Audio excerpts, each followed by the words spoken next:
Okay, welcome to Coffee with Carmen. So, what I'm going to do, I'm going to show you my lesson plans that I have created. The last video that I did went over how to put the standard portion in with our lesson plans. Today, I'm going to show you how to get those standards into a drop-down format for your lesson plans. So, here are my lesson plans to begin with. You can structure your lesson plans however you want to structure them. The only difference, part that you're gonna have, you're not gonna put S for standards, or well, I used to put S to say that those are the standards. You're gonna leave that blank. So if you can see here, I have my objectives. I do number talks, methods, and assessment, and then I have nothing above. That's where I'm going to put my standards. Here's an example of what it's going to look like. As I click the arrow, all my standards are there. So what we're going to do, I'm going to click where I want my standards. I'm going to right click, head on down to data validation. And it's very important to know where your standards are coming from. So we did a separate sheet for math standards. So I'm going to head over to that sheet and I'm not going to click on it yet. I'm just going to show it there. You can move the bottom to see what the names are. And I'm going to put math standards. Make sure it looks exactly how you named the sheet. It doesn't matter if you have a space or not. It just needs to look exactly like that. So you need an exclamation point. That's very important. And you're going to click the 4 boxes on the side. So I'm going to click that. I'm going to head over to the standards that I'm going to choose. And these are all the ones that I want in that section of my lesson plans. I'm going to click OK. Save.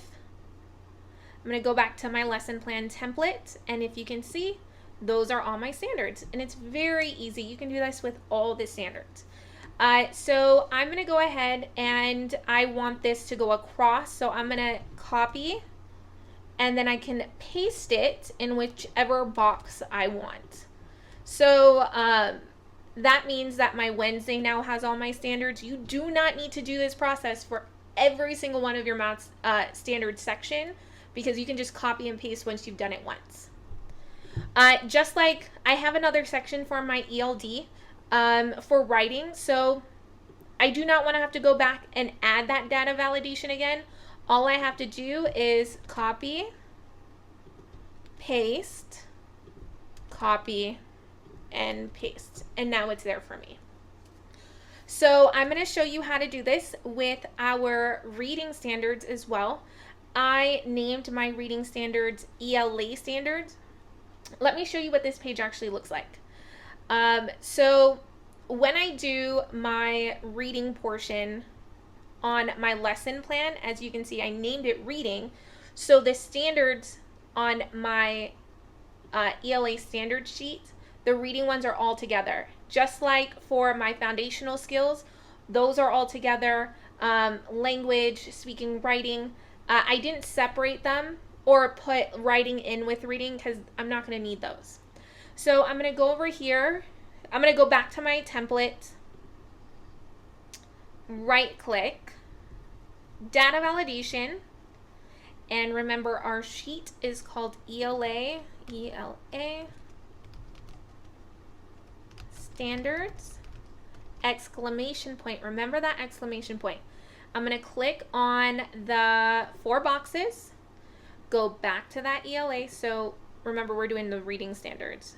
I'm going to scroll down. Make sure you click the first box and then you hold it down as you go down to that last standard that you want on there. Press OK, save, and there you go. Now I can copy and paste it in each place I want it or each day of the week, and my standards are done. Another portion I do want to show you on lesson plans, if you are doing them with your team like I do, there's 3 of us, so each of us takes 2 sections or 2 subjects. And what I do is I color code them. So for me, I do math and writing, so those are color coded. Another partner does reading and science, and then my other team member does foundational skills and social studies. So that way it's a little bit easier for our eye to catch which sections that we are doing. Another thing when it comes to doing your lesson plans on Google Sheets, it can get very overwhelming when you have so many of those tabs on the bottom. If you notice here, I have 4 weeks already there, and I'm scrolling a bit. You can use the lines to pick your week. Also, when you get to week 15 or 20, there's so many and you're wondering, okay, which one's which? Or I know I like to plan ahead, so I would create more tabs, and my partners are trying to figure out, okay, which week are we on? So what we do, let's say I just finished week 3. Let's go to week 1 because I have something on week 1. Let's say I finished week 1. I'm going to right click, change the color, and that way our team knows that week 1's already done. And then what I do is the week that we are working on, I change the color, and let's say the one we're working on is going to be blue. And that way we know, okay, those are the ones that are done, and the one that's blue is our current week.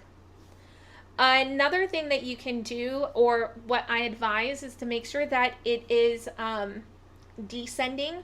So when I'm done, like let's say with week 4, I'm going to create a new sheet, and I'm going to move it ahead. So that way you're not scrolling through all of them to figure out what week, or having to go through so many of these to figure out what week that you're on. And if you notice on here, it also shows you the dots and the colors. So you'll see it whichever way that you want to find them. And that's pretty much it. Don't forget to make that lesson plan template first so you can go back and copy and paste it for whichever week you are on. I made the mistake of not doing a template for my team, and so we kept having to make a copy of that previous week and then erase everything that was on there. So keeping that template is a lot easier and helps out that way. That's why I keep it in the front, and then when I make a new week, it's right next to it, so you can just copy and paste.